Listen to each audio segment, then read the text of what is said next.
Hello, everyone. Welcome to another edition of the AD's Corner. Today we're going to talk about women's basketball as we're kind of at the mid-season point. We have with us Coach Dennis Hutter, your head women's basketball coach. Coach, thanks for taking the time to coming on and chat a little bit about women's hoops. Appreciate that very much. Absolutely. So, Coach, as I mentioned, we're kind of at the halfway point.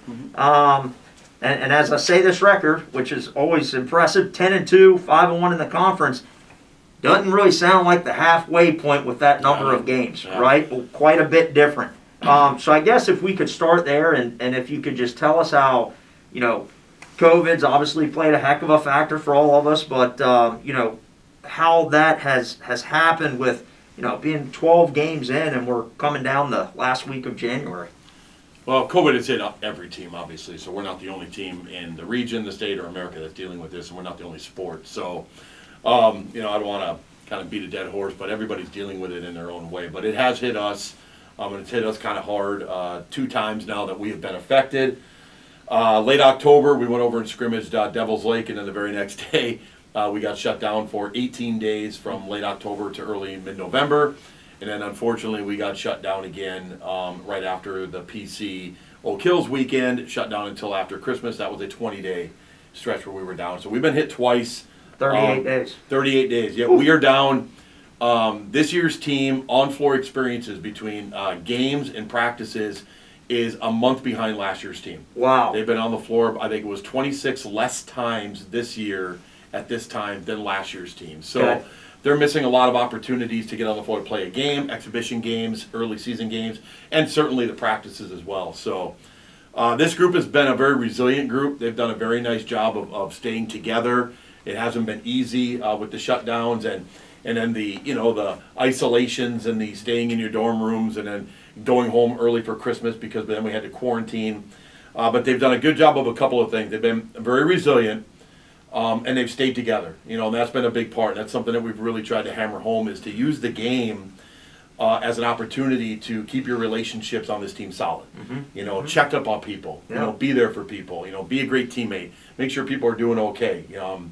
And they've done a great job of staying together. And we're obviously a relatively young team in that regard, so I was wondering how that was going to go.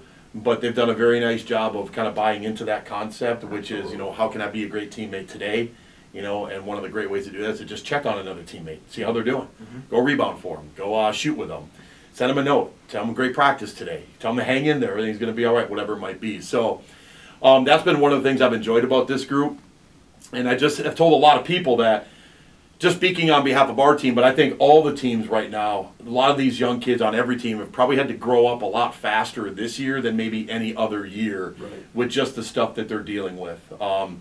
The emotional toll that it has taken on a lot of the kids, which is simply we're playing a game, all of a sudden, oops, we're not playing a game, it's been canceled. We're practicing, oh, we have to shut down. Every time a team has to test, there's anxiety over, am I going to be the positive test, and am I going to be the reason we no longer get to play? There's been a lot of that. That even takes its emotional toll on kids as well. So I hate to say it like this, but with everybody getting, obviously, COVID at the end of the first semester, it at least has relieved a lot of that anxiety. Right. So the second half of the year, the kids have been able to, with this 90-day immunity, just go out. They still try to social distance. They still wear their masks, but they understand that they really can't be the reason we don't play. Right. And so I think that's really created a lot of less stress in our locker room, less stress within the team.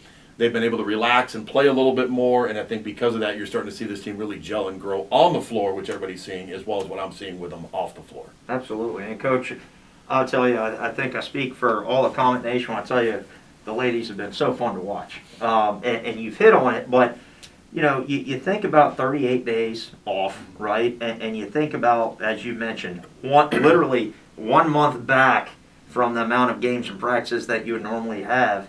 You combine that with how many new faces, right, and how young you are, and you wouldn't even know it. I mean, the way the ladies have been playing together and so competitive night in, night out of the games that you guys have had, it's super impressive to see. And I know you mentioned about being a great teammate and chemistry and how far that goes both individually and as a collective unit. But from a competitive side, what do you think, being that you're much younger this year as opposed to last year's team, bunch of seniors, from a competitive standpoint, what do you think has been the difference to have this new team with some returners, obviously, and we'll get into that in a second, but have them gel as well as they have with only 12 games under their belt, but yet you're midway through the conference schedule? And we are young. As a matter of fact, we just took the name tags off last week. I think they finally now know everybody's name, so we no longer have to wear name tags at practice anymore because we all know each other. But I attribute that to a couple different things. Listen, we do have players that have been in our program a couple of years that you're seeing on the floor that maybe you didn't get to see the last couple of years because we had a very dominant senior class last year. And they don't understand the culture of the program. They understand Coach Hutter. They understand the culture of the program, what we expect out of them on the floor, off the floor. And they've been able to obviously show some of that leadership and have a chance to lead this group a little bit, where in the last couple of years they were learning how to do that. And so I think part of it is the culture of the program and the way that returning kids are leading. And I think that's really important. But what you also need is young kids to buy in. Mm-hmm. Or new kids to buy in, whether it's a transfer new kid or it's a freshman, to buy in to the culture that you're trying to share with them. And when you have great leadership at the top with great buy-in underneath, then it all starts to come together. Yep. And we've really been lucky enough to have that. And then to me, that translates on the floor. Couple things with this group. This is a very tough group. I know we're young, but they're extremely tough. I worry a little bit about, am I pushing them too hard? Am I pushing them too hard? But I visit with them. I talk to them. You know, CJ, our point guard, says absolutely not. I'm sick and tired of you asking me. Tough as nails. And that's what they're. It's kind of what they want, and it's kind of how I am. But it's a very tough group. It's a resilient group, and so with that, and then just the natural getting better. You know, you're seeing kids now starting to grow as players. Kayla Rockel is kind of growing into her own a little bit. CJ is growing into her own, and everybody sees Jordan and how she has blossomed into this player that, you know, she's had to with Kylie going down. Right. But last year's team obviously didn't afford her those same chances that she's getting right now. Right. And so I think you're just seeing the natural progression of the players as they just have been here going into the second semester. Yep. They get more comfortable. They get a little bit more relaxed. They understand what's expected of them. And you're starting to see some of that growth now. So what we're hoping is that, you know, because they are young and their bodies are going through a lot more than probably what they've gone through before, we have to be very careful now that we don't hit a wall, you know, run them into the ground a little bit. We got to be very careful with their legs as we kind of navigate through this month of February coming up here. But It's been a great group of kids to work with. I'm telling you what, they play hard, they compete. Our practices are very spirited and very competitive, which is what we want. Right. And they get in the gym, they understand what it means to embrace the process of being a great player, so we can embrace the process of being a great team. Yep. And that when you get better, we get better. And they've really bought into that, and it's something that's fun. I was just telling Andy and Claire this, that this is a very fun group to coach because they're highly motivated individually to become very good. And you don't have to prod them all the time to get in the gym and shoot and work out. They just have a strong desire to be very, very good and to represent our program, obviously, in this university on a high level every night.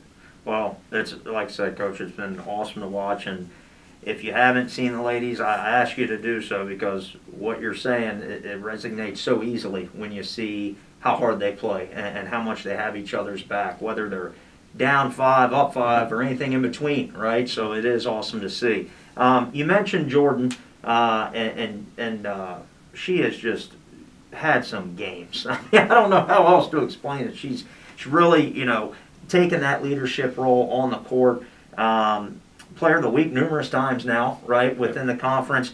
What about some other seniors that, or excuse me, she's sophomore, but other returners, plays like a senior, some other returners that have taken that leadership role, whether on the court or in the locker room or, you know, outside basketball, that's really stepped up this year for you? Yeah, well, one, obviously she's not a returner, but Danica has done a great job for us both on the floor and off the floor. And if you know her, she's just a high energy, high motor kid, is always bouncing around during practice and is always connecting with teammates, high-fiving, patting them on the back. She's a a really, really good teammate. She plays extremely hard, and she's a very good player. Mm-hmm. So she has done, and she's played at the highest level. So I Right. think a lot of the youngsters look up to her because she is a Division I player and has played at a level that when we're younger, a lot of kids aspire to play at. And Right. so she doesn't come across arrogant at all in any sort of Awesome. way. She's been a great and approachable teammate, and she's been fun to coach every day that we've had her. But, you know, kids like Aaron Walker is kind of, you know, Aaron had a great weekend this past weekend as we kind of inserted her into the starting lineup and going to kind of let her go a little bit and show her abilities. And she's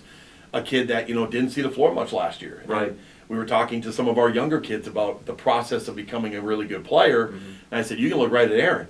Aaron played 69 minutes the entire year last year. She's played 150 some odd already this year. That's awesome. You know, and so she understood, didn't have to like it, but understood that there is a process of working my way to the floor. Right. Sid Maxim, you know, has probably been our longest tenured player. She's a quieter kid.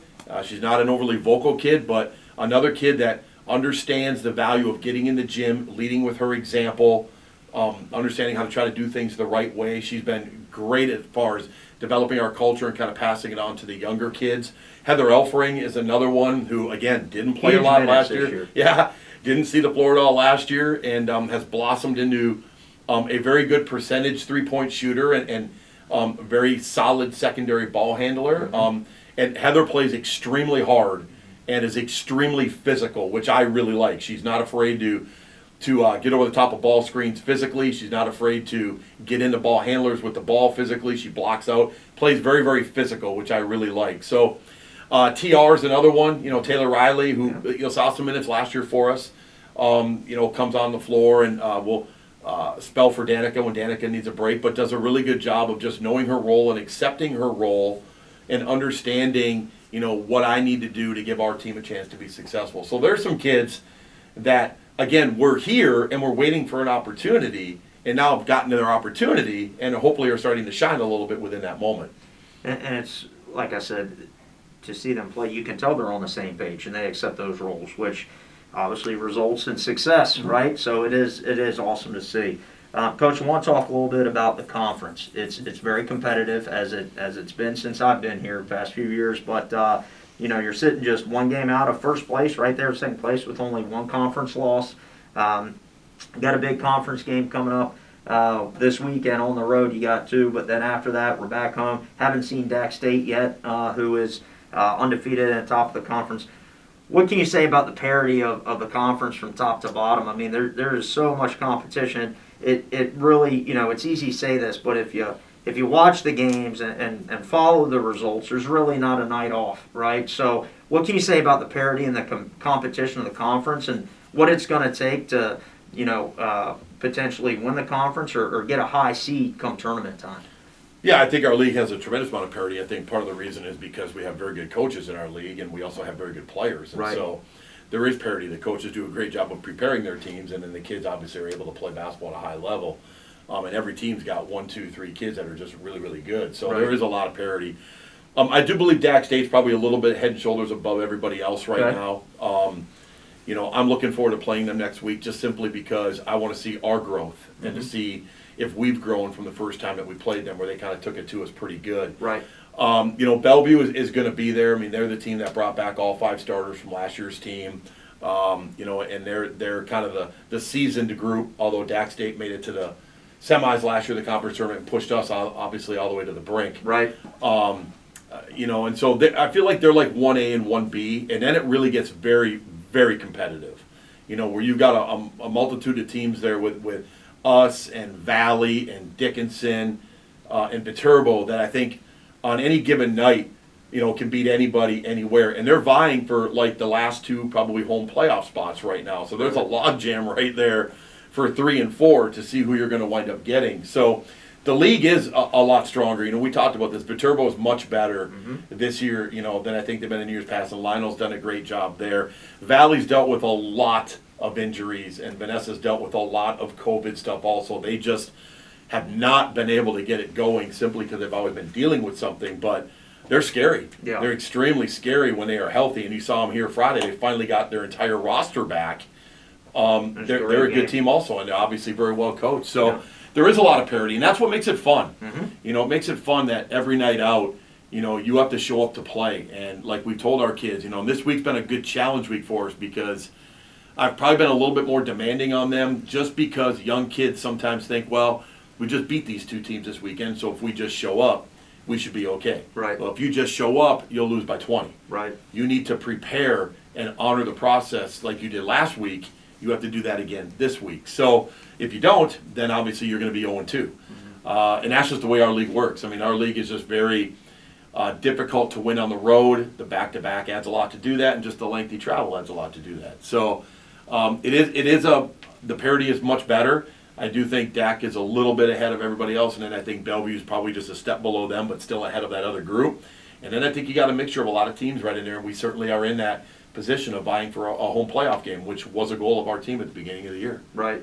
And Coach, I know you're humble and you've been at it a long time, but you know we were able to beat Bellevue at home, so that got a testament to your young squad and what they're capable of when push comes to shove as well. So excited to see how things play out and finish.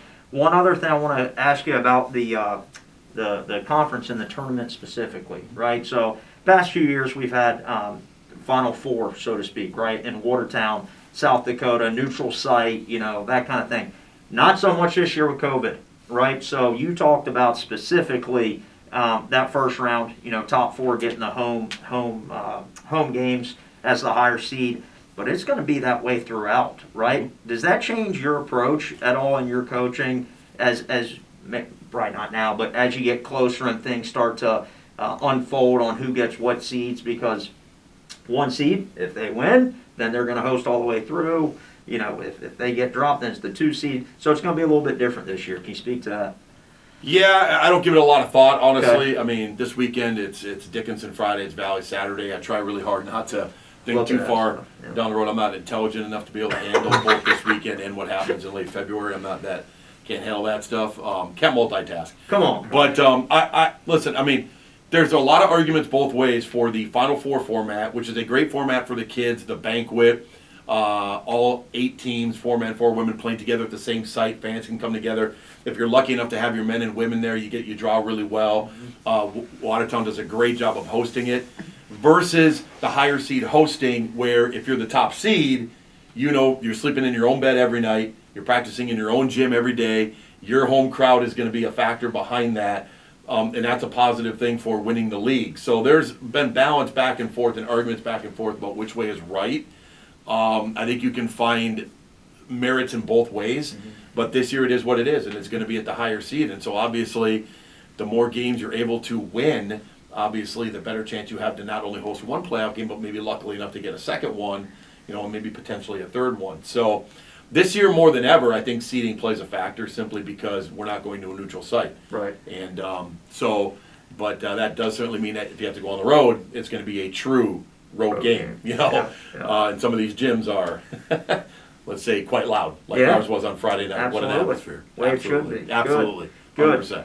Well, Coach, you know, this weekend, obviously, at Dickinson, and then at Valley, and then we're home for a single game on Tuesday, and then we have 2 weekends left, and then it's conference time. So make sure you tune in. If you can't get to Dickinson on Friday or Valley on Saturday, make sure to check out the live stream from our Athletics website to cheer on the Lady Comets as they continue to roll. Coach, last thing I want to talk to you about, and I know you're busy, but we got to honor the Hoops Club this weekend, which was awesome. And Coach Hutter started his Hoops Club, which is the fundraising arm for women's basketball last year, and it's grown to, we're at 33 members right now, which is exciting. There's still time to join that if you want to.